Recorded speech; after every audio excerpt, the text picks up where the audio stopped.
पूज्य आचार्य आदि साधु महाराज की, आचार्य श्री मालिक महाराज की, आचार्य श्री विमल साधु महाराज की, आचार्य श्री तपस्वी सम्राट सन्मति साधु महाराज की, आचार्य दुर्गा सुंदर साधु महाराज की, अहिंसा महेश्वर धर्म की, जिनवाणी माता की,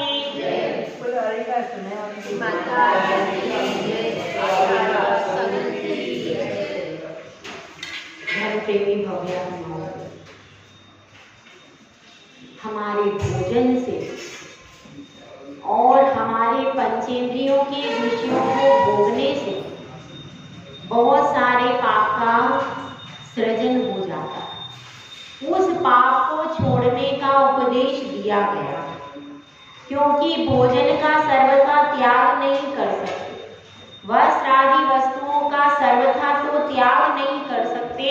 तो यहाँ पर शिष्य प्रश्न कर रहा है कि हे गुरुदेव, हम तो पंचेंद्रिय के विषय भोगों को पूर्ण त्याग करने में असमर्थ हैं, तो फिर क्या करें? किस प्रकार से हम पापों से बच सकते हैं? तो उसके लिए गुरुदेव ने 5 प्रकार के पदार्थ बताए हैं जिनका त्याग करना चाहिए। वे 5 प्रकार के अभक्ष्य पदार्थ बताए गए हैं और उन 5 प्रकार के अभक्ष्य पदार्थों का त्याग करने से आपके जीवन में क्या हो जाएगा? हिंसा का दोष नहीं रहेगा। कुछ पदार्थ तो ऐसे हैं जिनका आप सेवन ही नहीं करते, और कुछ पदार्थ ऐसे हैं जो आप सेवन करते हैं, परंतु वो त्रसघात के निमित्त हैं, इसलिए उनको छोड़ने का उपदेश दिया गया है। तो अपन चलते हैं, पहले अपन भोग और उपभोग का लक्षण पढ़ लेते हैं। भुक्त्वा परिहातव्यो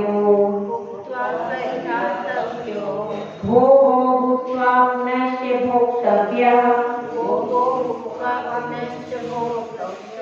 उपभोगो शनवसना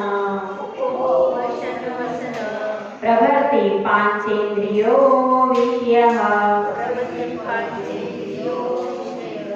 भुक्ता भुक्त्वा परिहातव्यो, भुक्त्वा यानी भोग कर, परिहातव्यो यानी छोड़ने योग्य है। एक बार भोग लिया दूसरी बार भोग नहीं सकते, वह क्या है? उसको भोग कहते हैं। और उसमें क्या आएगा? भोजन है, इत्र है, और शरीर पर क्रीम लगा ली, शरीर पर क्या लगा लिया? लिपस्टिक लगा ली, नेल पॉलिश लगा ली, ये सब क्या है? एक बार लगाने के बाद चंदन का लेप कर लिया शरीर पर, तो एक बार करने के बाद वह फिर उपयोग के योग्य नहीं हो जाता है। ऐसी बहुत सी वस्तुएं, और जो शरीर के संपर्क में आ जाती है, ऐसी लिक्विड फॉर्म की वस्तुएं तो दोबारा भोगने योग्य है ही नहीं, तो वह भोग हो जाता है। दूसरी बार बताया है भुक्त्वा पुनश्च भोक्तव्या, एक बार भोग करके बार बार भोगने में आती है, ऐसी वस्तु को क्या कहते हैं? उपभोग। ऐसी वस्तु का नाम क्या है? उपभोग। वह क्या होती है? सोने की माला है, चांदी की माला है, और पीतल के बर्तन है, सोने के बर्तन, चांदी के बर्तन, मकान है, दुकान है, और कपड़े हैं। ऐसी बहुत सारी चीजें हैं आपके पास जिनको आप बार बार भोगते हो। टीवी है, मोबाइल है, क्या है? चक्षु इंद्रिय के विषय को पूर्ति करने वाली। इसी तरह से अपन पहले देखेंगे, पहला कौन सा है? स्पर्शन इंद्रिय। स्पर्शन इंद्रिय के भोगने योग्य वस्तुएं कौन सी हैं? वस्त्र। ये स्पर्शन इंद्रिय के भोगने योग्य वस्तु है, और इसमें काय में आएगी? उपभोग में आएगी, ठीक है। और स्पर्शन इंद्रिय के भोगने योग्य वस्तुएं और कौन सी हो सकती हैं? जैसे स्पर्श करते हैं, जैसे कि भोज्य पदार्थ का भी स्पर्श होता है, हाथों में भी होता है, ये सॉफ्ट है, ये कठोर है, होता है कि नहीं? लेकिन फिर स्पर्श होने के बाद वो ज्यादा समय दोबारा स्पर्श नहीं हो सकता। अपन ने भोजन कर लिया उसके बाद वो नष्ट हो गया। तो ऐसे भोज्य पदार्थों का भी स्पर्श होता है और कड़वा, नरम, रूखा, चिकना, कोमल, कठोर, हल्का, भारी, यह भी स्पर्श होता है कि नहीं? होता है। रुई का स्पर्श होता है तो पता चलता है हल्का है। और भारी वस्तुएं होती हैं तो उनका भी स्पर्श होता है। तो उसके स्पर्श से अपन क्या समझते हैं कि यह हल्का है, भारी है, रूखा है, चिकना है। तो ये भी सब पदार्थ हैं, तो उसमें भी परिमाण करना है। सब पदार्थ जितने भी हैं, तो उन पदार्थों में भी अपने को स्पर्शन इंद्रिय के विषय हैं, तो उसमें भी अगर अपने को लगता है कि इस पदार्थ के बिना भी अपना जीवन चल जाएगा, व्यर्थ में ऐसे पदार्थ रखे हुए हैं, बहुत भारी सामान रखा हुआ है जिसका हम उपयोग ही नहीं करते, तो उसका त्याग कर सकते। हल्का सामान भी बहुत सारा रखा हुआ है तो उसमें भी अपन परिमाण कर सकते हैं। तो सबसे पहले स्पर्शन इंद्रिय में और क्या आएगा? वस्त्र है, बिस्तर है। घर में आप 50 बिस्तर पे तो नहीं सोते, आप कितने बिस्तर पे सोओगे? एक। आपका जो बिछावन है एक ही होगा। और ओढ़ने के लिए ले लो तो ओढ़ने के लिए आप कितनी चादर लो? एक लोगे। और सर्दियों में 1 रजाई, 2 रजाई, 3 रजाई। गद्दे कितने लेना है? 3 या 4 है। तो जो भी उसका परिमाण एक बार करना चाहिए ओढ़ने के, बिछाने के आदि। और अगर आप बाहर जाते हो तो सर्वोत्तम क्या है? अपना लेके जाओ, ये सर्वोत्तम। और फिर भी यदि बाहर के प्रयोग करते हो तो उसकी छूट रख लेना बेटा। अगर बाहर का गादी आदि प्रयोग करते हो तो उसकी आपको छूट रखनी पड़ेगी। मतलब जो घर में है आपका, आप अपने घर में उसका पूरा परिमित करो।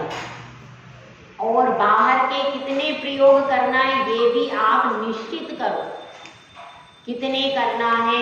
अपने साल भर में निश्चित कर सकते हो कि भाई 1 साल में मुझे बाहर जाऊंगा तो कम से कम इतने बेड बाहर के उपयोग करूंगा, कितने कम से कम कोई आपका लिमिटेशन तो हो जाए, 10, 12, 15 कुछ तो हो।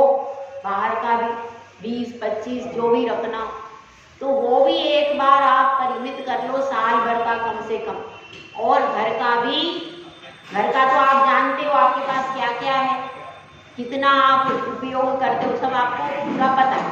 लेकिन आप यात्रा पर जाते हो तो वहाँ पर तरह तरह की जो सामग्री, वैसे तो भैया किराए के गद्दों पर सोना भी नहीं चाहिए है।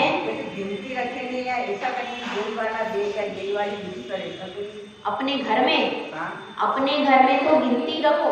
और आपका गद्दा खराब हो जाता है तो उसको हटा के नया लो। घर में तो गिनती रखनी पड़ेगी आपको। घर का तो आप रख सकते हो। अब एक ही गद्दे पर एक ही उस पर सो गया, कितना पर सो? एक ही होगा। तो एक ही होगा। तो यदि आपको दूसरा करना है, यदि आपने उसमें भी आप एक है तो आप कम से कम 2 या 3 का प्रमाण रखो घर का। तो उसमें भी इसलिए रखो, कदाचित अब उस पर कोई परिस्थिति हो गई तो फिर आपको 2 भी कभी यूज करने पड़ गए कोई परिस्थिति, तो 3 का प्रमाण रखो कम से। और अब उसमें से प्रयोग एक ही करना, रोज का नियम लेना, भैया मेरा 1 का आज का नियम है, लेकिन वो 3 क्यों रखें? ताकि आपका नियम टूटे। तो इसलिए। और फिर यदि एक आपका खराब हो जाता है तो जब नया आ जाए तब उसका त्याग करके और उसको भी ऐसा दो कि कोई दूसरा गरीब भैया उपयोग कर, ऐसा करना। तो इसमें क्या है, इस तरह से अपन चादर कितनी ओढ़ते हैं? 1 ओढ़ते हैं तो आप 3 का प्रमाण ले लो। और रजाई कितनी ओढ़ते हैं? ज़्यादा 1 या 2 ओढ़ते हैं तो 2 का ले लो, जैसा जमता है। और सर्दियों में ओढ़नी पड़ती है, वो तो रोज तो सवाल ही नहीं है। सर्दियों के 2 महीने होते हैं मेरे ख्याल से, ज़्यादातर 2 महीने सर्दियों में ज़्यादातर ओढ़ना पड़ता है। तो उस प्रकार से अपने बिस्तर के घर में भी प्रमाण ले सकते हैं। और बाहर में भी आप जाओगे तो कितनी शादियों में जाओगे, क्या करोगे, और फिर शादियों वगैरह में भी जाओ तो ये ध्यान रखो जो घर के बिस्तर हैं उनका ही प्रयोग करो। किराए पर लाए हुए यदि बिस्तर का प्रयोग आप करते हो तो वो बहुत ज़्यादा अशुद्ध है। उन पे कौन सोया था, कैसा सोया था, क्या हुआ था, कुछ भी अता पता नहीं है। इसलिए कम से कम अपन लोग जिन्हें किराए के बिस्तरों का प्रयोग नहीं करना चाहिए, किराए के तकिए, किराए के चादर और उसके गद्दे। एक साल का प्रमाण करने के लिए जीवन पर्यंत करना है। जीवन पर्यंत फिर आप निभा पाओगे क्या? गिनती करनी पड़ेगी बाहर के बिस्तरों की। तो एक एक साल का करोगे तो आपको याद रहेगा। एक एक साल के, हर साल के लिख दो भैया इस साल के इतने रखें। अब उसमें फिर आपको देखना पड़ेगा, आप बाहर जा रहे हो तो उस हिसाब से आपको देखना पड़ेगा साल में कितने दिन आप बाहर जाते हो। साल में 365 दिन तो कोई भी नहीं जाता, तो कितने दिन, 20 दिन, 25 दिन, 50 दिन, 100 दिन, कितने दिन?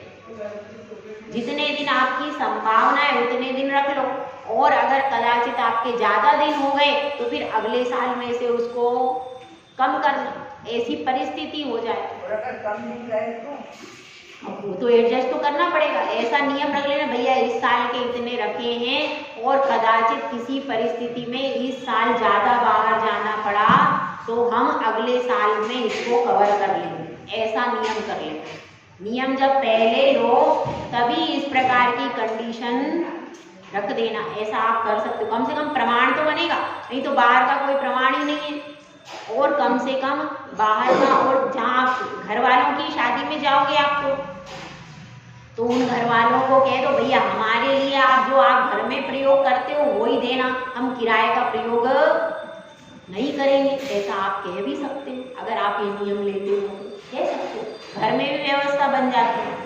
तो इस प्रकार से, क्योंकि अपन बाहर के ऐसी वस्तुओं का प्रयोग करते हैं किराए की, तो अपने परिणाम भी अच्छे नहीं बनेंगे। इसलिए आपको यहाँ पर बता रहे हैं। तो क्या बता दिया, उसके बाद बता दिया उपभोगो। भोग क्या है?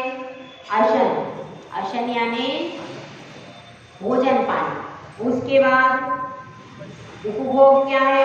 वसन। भोग हो गया अशन और उपभोग हो गया वसन यानी वस्त्र। और इसमें पंचेंद्रियों के विषय लगा लेना। स्पर्शन का आपने लगाया।